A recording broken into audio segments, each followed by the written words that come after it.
air yang terkena najis dan ragamnya. Atau air ini biasa disebut dengan air mutanajis. Jadi air yang terkena najis namanya air mutanajis.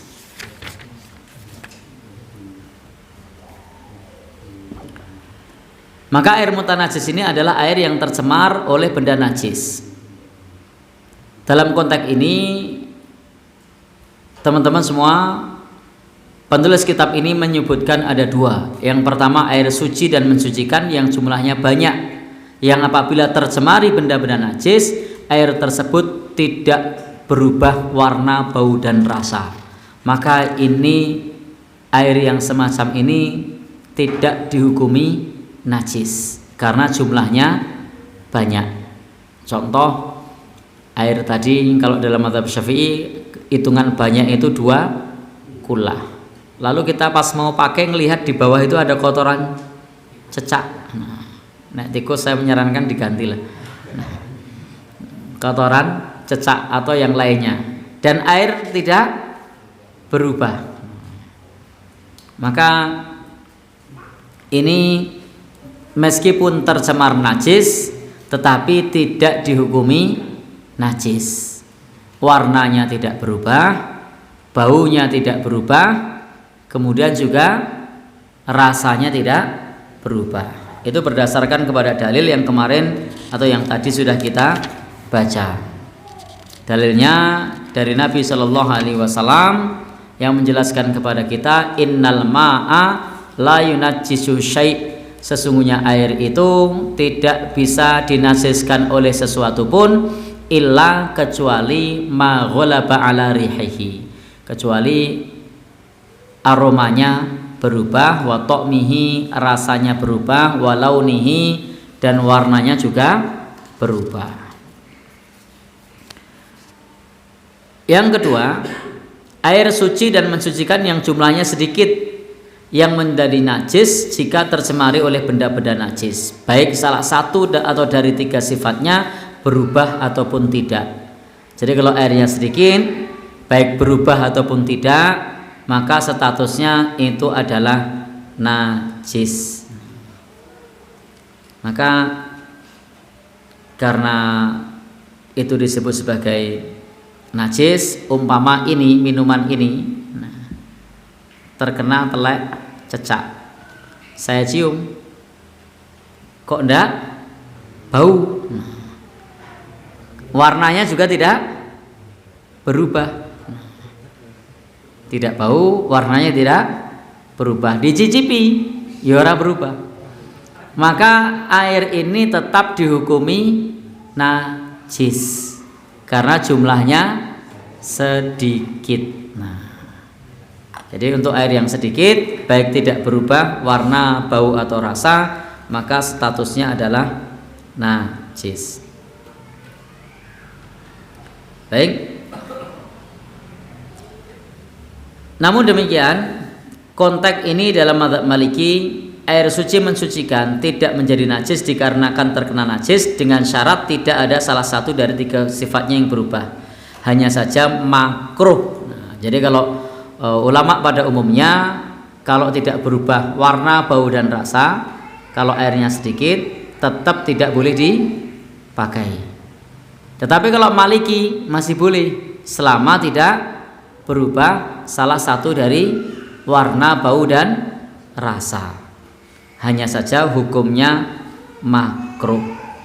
Namun lebih baik dihindari. Nah, teman-teman kalau nanti air minumnya kena kotoran cecak, jangan diminum meskipun tidak berubah warna, bau dan rasa, karena dihukumi apa? Najis meskipun tidak berubah warna, bau dan rasa jika jumlahnya sedikit. Lalu bagaimana kalau ada air sumur? Terdapat berbagai ketentuan khusus mengenai masalah sumur, sehingga untuk air sumur di sini dilihat dari berbagai mazhab itu penjelasannya berbeda-beda. Apakah air sumur tersebut kemudian airnya najis atau tidak ketika terkena benda najis? Tapi juga tidak boleh kita berlebihan. Artinya asal airnya banyak lalu dianggap tidak najis. Saya pernah mampir di satu tempat, saya tidak sebut nama tempatnya, nanti tidak dikira pencemaran nama baik. Nah, saya mampir di satu tempat di situ. Saya mau mampir ikut berwudu. Saya kaget di situ. Ternyata itu pakai bak besar begitu. Semua orang berwudu di situ, dikoboi, ada yang pilek, ada yang batuk, tangannya ada yang nyun sewu.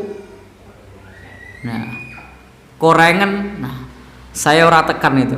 Nah, jadi akhirnya saya tetap berwudu pakai air itu, tapi saya tidak kumur-kumur. Jadi saya udah mademang itu. Jadi antrian sudah dapat tuh saya tidak wudu. Saya masih mikir dulu. Monggo Pak. Saya mempersilahkan yang lain. Aslinya secara hukum ibadah tidak boleh mempersilahkan orang lain untuk wudu, karena al-itharu fil ibadati mamnu, mendahulukan orang lain dalam ibadah itu dilarang. Tapi saya merenung dulu, ini gimana saya? Kok ya kalau tidak direkam mungkin saya mau menyebutkan tempatnya, karena direkam jadi tidak saya sebutkan tempatnya. Jadi ternyata semuanya di situ, ada yang tangannya korengan ya tangannya masuk, ada yang kumur-kumur di situ, ono sing pilek, ono sing watuk, ya Allah. Ya aslinya memang kalau lebih dari 2 kula suci, ya tapi tidak lantas kita kemudian berlebih-lebihan. Suci kok begitu kan? Tapi ada pertimbangan dari sisi penyakit, nah, ada pertimbangan dari sisi yang lain. Maksud saya kemudian waktu itu berpikir, piye ya iki? Masuk ada air saya tayamum. Akhirnya saya ambil keputusan tetap ikut berwudu tapi tidak kumur-kumur. Baik. Itu pengalaman pribadi. Kita mulai dari mazhab Hanafi. Mazhab Hanafi menyebutkan apabila ada makhluk yang darahnya mengalir jatuh ke dalam sumur, misalnya kambing, kelinci, manusia, atau yang lainnya, maka kondisinya harus dilihat dari 3 kondisi. Yang pertama, jika hewan tersebut terburai ususnya. Jadi ada hewan kecemplung sumur, ususnya metu. Yang kedua, badannya bengkak, melembung, ususnya metu, melembung. Bagian tubuhnya terpisah-pisah, bulunya rontok. Nah, ada ayam kecemplung sumur, ternyata kemudian ususnya metu, melembung, kemudian bulunya pada rontok. Maka semacam ini hukumnya air sumur itu najis. Begitu pula dengan ember dan talinya yang dipakai untuk mengambil hewan itu juga najis. Pernah loh? Oh iya. Ya, ya kalau ini mazhab Hanafi kok. Nah, nanti kita coba lihat mazhab yang lain. Ya. Bulunya rontok enggak? Kemambang enggak? Melembung. Bulunya rontok, melembung, kemudian ususnya terburai, berbau. Berbau apa enggak? Bau, berarti jelas najis tuh air sumurnya. Ya? Oh, sini pernah. Ya. Kalau berbau meskipun banyak ya jelas tetap najis. Ya. Saya juga pernah dulu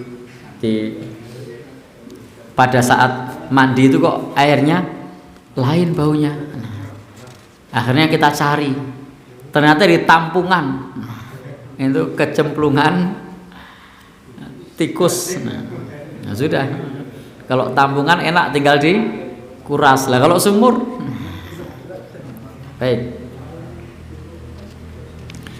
Maka jika air yang ada di sumur itu bisa dikuras, maka baru bisa disucikan jika semua airnya dikeluarkan. Jika tidak mampu dikuras, maka dalam mazhab Hanafi membatasi kalau tidak mampu maka minimal dikeluarkan 200 ember atau 200 timba. Ini mazhab Hanafi seperti itu. Kalau mampu dikuras, kuras semuanya. Kalau tidak mampu, keluarkan airnya sekurang-kurangnya 200 ember. Tetapi pengurasan ini tidak ada manfaatnya kecuali jika bangkai hewan tersebut dikeluarkan terlebih dahulu. Jadi jangan dikuras tapi hewannya tidak dikeluarkan. Tapi silahkan dikuras dengan terlebih dahulu hewannya dikeluarkan. Setelah hewannya dikeluarkan baru dikuras. Keluarkan airnya semuanya kalau bisa. Kalau tidak bisa sekurang-kurangnya 200 ember. Maka sumur itu pun suci kembali karena temboknya, embernya, talinya dan orang yang menguras tadi itu asalnya najis, kecuali sesudah dikuras dan temboknya dibersihkan, embernya dibersihkan, talinya dibersihkan, tangannya dibersihkan, maka baru suci. Itu kondisi yang pertama. Ternyata pernah toh.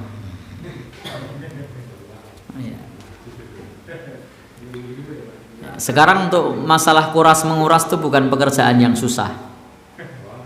Ya, banyak pompa kan? Ya. Jadi tidak sulit untuk masalah kuras menguras. Sumur yang debit airnya kenceng sekalipun masih bisa. Kalau dulu ditimba gitu ya berpacu dengan mata air, orang entek-entek. Kalau sekarang teknologi memungkinkan untuk dikuras.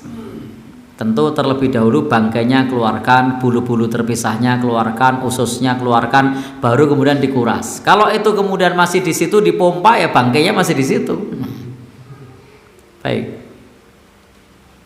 Keadaan yang kedua, ada hewan yang darahnya mengalir mati di dalam air, ususnya tidak terburai, badannya tidak melembung, bulu-bulunya juga tidak rontok. Maka untuk yang ini, jika ia adalah manusia, kambing atau hewan lainnya, besar ataupun kecil, hukum ini sama dengan hukum keadaan yang pertama, yakni air sumur dan yang berkaitan dengannya itu harus disucikan dan dikuras airnya 200 timba sekurang-kurangnya. Kenapa? Karena hewan tadi atau yang masuk tadi adalah hewan yang darahnya mengalir. Ada orang mati, ada kambing mati, ada apa lagi? Intinya yang darahnya mengalir, baik hewan besar maupun hewan kecil. Meskipun tidak bengkak, tidak terurai, bulu-bulunya tidak rontok, tetap dikuras 200 timba. Bentuk yang kedua, kali ini jika hewan kecil, burung merpati, ayam, kucing, misalnya kucing tibo gitu. Kucing itu termasuk hewan yang pertahanan dirinya bagus saat dia terjatuh dari ketinggian. Tapi kelemahan kucing itu air. Kalau kucingnya jatuh dari ketinggian 5 meter, 10 meter itu masih aman kalau sumurnya kering. Tapi kalau basah, nah, itu kelemahan kucing itu air. Maka dia tidak bisa mempertahankan diri dan juga akan mati. Dan ususnya tidak terburai, badannya tidak melembung, bulu-bulunya tidak rontok, maka air sumur itu juga najis. Karena najis, maka tidak menjadi suci kecuali dikeluarkan airnya sekurang-kurangnya 40 ember. Ini dalam mazhab Hanafi. Kalau hewan kecil maka dikeluarkan 40 ember. Biasanya dikeluarin berapa ember? 40 ember itu cepat. Kalau pakai diesel berapa menit itu? Kemudian bentuk yang ketiga, hewannya lebih kecil dari yang sebelumnya. Contoh, kemasukan burung pipit atau yang semisalnya, maka ini bisa dikeluarkan airnya sekurang-kurangnya 20 timba. Ini dalam mazhab Hanafi lebih menggunakan ukuran timba atau ember. Dan ini terukur, bisa dihitung. Wallahu alam dulu beliau risetnya seperti apa, tetapi ini menjadi hitungan istihad dalam mazhab Hanafi. Kalau hewan gede 200 timba, kalau sedang 40, kalau kecil 20. Kalau kemudian terburai, melembung, bengkak, kalau bisa habiskan semua. Nggak bisa habis ya 200 timba. 200 kalau manual ya udah capek itu. Ya. Jadi udah capek itu kalau manual. Sak gawean dhewe itu. Baik. Keadaan yang ketiga, ada hewan yang jatuh ke dalam sumur tetapi dia keluar dari situ dalam keadaan hidup. Nah, jadi keluar dalam keadaan hidup. Yang hal ini ada dua bentuk. Yang pertama adalah binatang yang memang najis, contoh babi. Maka semua airnya dikuras jika memungkinkan. Kalau enggak ya 200 timba. Atau ada babi kecemplung sumur. Ya, babi ngepet misalnya. Intinya babi lah. Babi apa saya tidak paham. Babi hutan atau babi rumahan atau babi ngepet. Pokoknya babi lah. Kecemplung sumur. Nah, maka najisnya ini najis ain. Memang hewannya itu najis. Meskipun dia mentas dalam keadaan hidup, tetap harus dikuras. Kalau bisa habis, kalau tidak habis ya 200 timba. Yang kedua adalah hewannya tidak najis, contoh kambing, dibawa naik masih hidup. Jadi dibawa naik masih hidup. Maka jika pada hewan tersebut ada najis mughaladah, seperti misalnya kotoran, tinja atau yang semacamnya, maka sumurnya menjadi najis, seperti kejatuhan hewan najis. Namun jika tidak ada najis, artinya hewannya tidak di dalam. Sempat tidak di dalam tuh. Kalau tidak sempat maka tidak wajib dikuras, tetapi dianjurkan untuk diambil 20 timba saja, karena hewannya masih hidup. Kecuali hewan tersebut adalah darahnya tidak mengalir, kalajengking, maka tidak mengubah status airnya. Katak, jadi kalau ada sumur kecemplungan katak itu tidak najis, meskipun kataknya 10. Biasanya gue lomba ya, paduan suara. Ada yang pernah sumurnya kecemplungan katak? Ada paduan suara? Ya, dulu saya masih ingat ketika kita ngaji Selasa sore itu di tempat siapa itu sumurnya ada kataknya, bungpot itu di mana itu saya masih ingat. Namanya siapa ya? Ada yang masih ingat? Ya, pas wudu kok bunyi, oh ada kataknya. Di rumah siapa dulu? Baik. Kita lanjutkan. Kemudian ikan juga tidak masalah, tidak ada najis, tidak ada pengaruhnya. Sudah sering kita bahas bab mengenai masalah ikan. Begitu pula dengan jatuhnya sesuatu yang sulit dihindari seperti kotoran selama jumlahnya tidak banyak menurut pandangan umum. Jadi ukurannya adalah urf, menurut pandangan umum. Berikutnya mazhab Maliki. Air sumur menjadi najis jika ada makhluk mati di dalamnya dengan 3 syarat. Jadi air sumurnya bisa najis kalau terpenuhi 3 syarat. Kalau 3 syarat ini tidak terpenuhi, artinya air sumurnya tidak berubah menjadi najis. Syarat yang pertama, hewan itu adalah hewan darat. Kalau hewan itu hewan air, maka tidak najis. Jadi harus hewan darat. Yang kecemplung apa? Lele, tidak najis. Yang kecemplung apa? Mujair, tidak najis. Apa meneh? kata hendak najis. Jadi harus hewan darat. Contohnya hewan darat tadi sudah kita sebutkan, kambing, ayam, burung meskipun terbang dia hewan darat. Jadi dia bukan hewan udara, dia hewan darat. Dia terbang itu hanya untuk berpindah tempat. Syarat yang kedua, hendaknya ia adalah hewan darat yang mempunyai darah mengalir. Kalau darahnya tidak mengalir juga tidak najis. Contohnya apa? Kalajengking. Itu darahnya tidak mengalir, meskipun hewan darat tidak berubah menjadi najis. Selain kalajengking apalagi yang darahnya tidak mengalir? Ya, cecak tidak mengalir ya. Pokoknya darahnya tidak mengalir. Di sini menurut mazhab Maliki yang darahnya tidak mengalir. Kecoa mengalir tidak? Tidak ya. Baik kecoa, kalajengking, maka tidak membuat najis karena darahnya tidak mengalir. Syarat ketiga, hendaknya air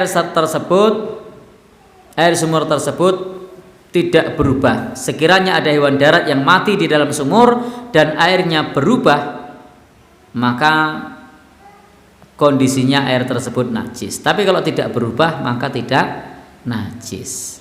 Tetapi mustahab itu dianjurkan untuk dikuras sebatas yang membuat hati tenang. Tidak ada batasannya, sebatas yang membuat hati tenang. Dalam masalah ini saya kembali condong kepada mazhab Maliki. Saya pribadi loh. Jadi yang penting hewannya bukan hewan darat. Yang kedua, dia hewannya tidak mengalirkan darah. Kalau mengalirkan darah itu najis. Kalau hewan darat maka ada pertimbangan pula untuk najis. Yang ketiga, jika berubah warna, bau dan rasa. Kalau tidak berubah maka tidak perlu dikuras. Nah, kasus yang kemarin jenengan itu berubah apa enggak? Bau apa enggak? Ngelengo. Oh, berubah itu berarti. Ya. Maka itu berubah. Karena berubah maka hendaknya dikuras. Hendaknya dikuras sampai hilang warna, bau dan rasanya. Tidak ada batas. Nah, kalau kemudian tidak berubah, ketiga-tiganya tidak berubah, hewannya adalah hewan darat, maka dan hewan tersebut mengeluarkan darah, maka dikuras sebatas membuat hati nyaman. Kita aman ini, ya itu silahkan boleh.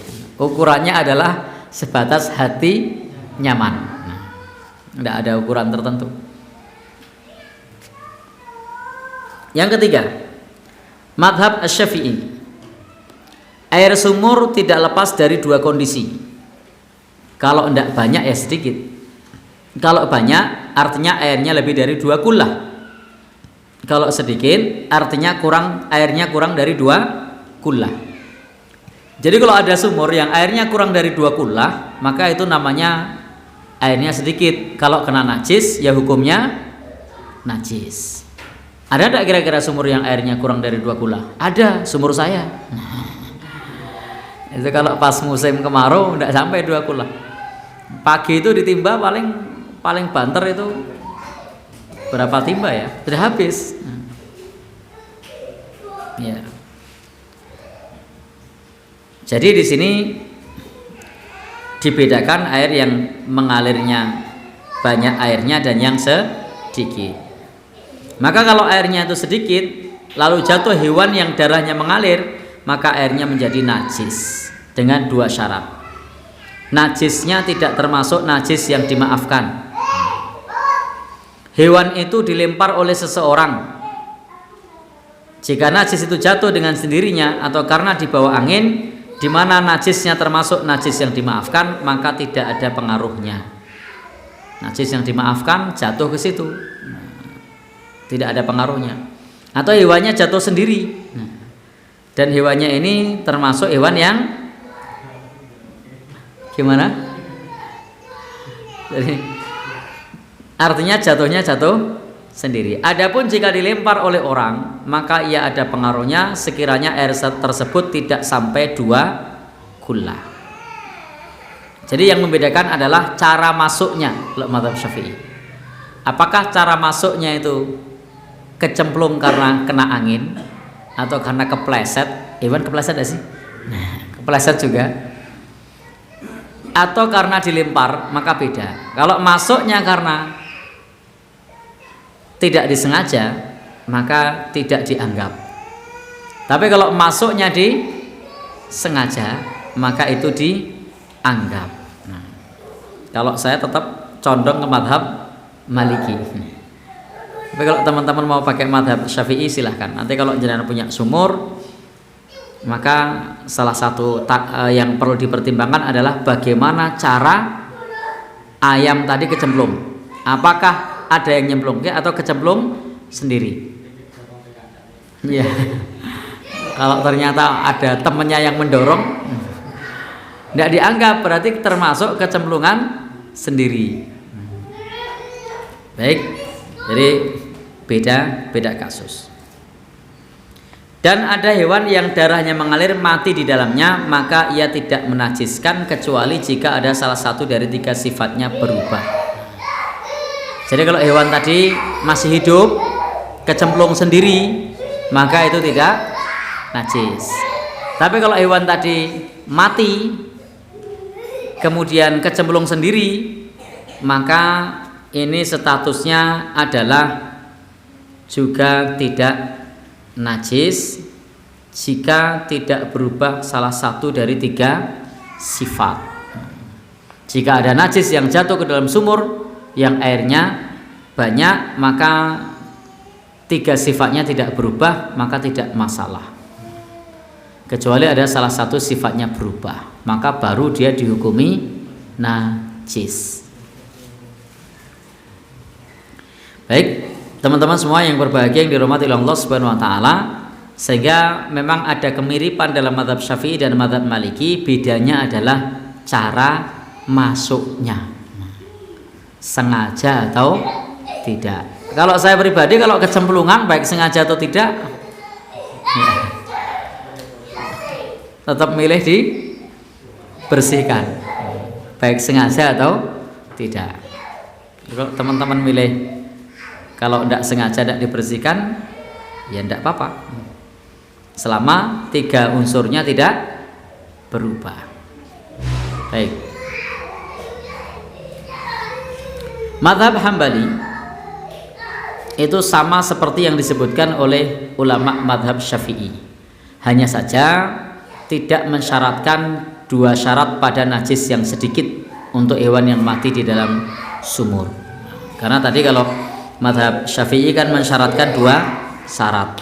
Syaratnya tidak termasuk najis yang dimaafkan. Yang kedua, hewan itu tidak dilempar oleh orang dengan sengaja. Kalau mazhab Hambali bedanya cuma di situ, sama dengan mazhab Syafi'i.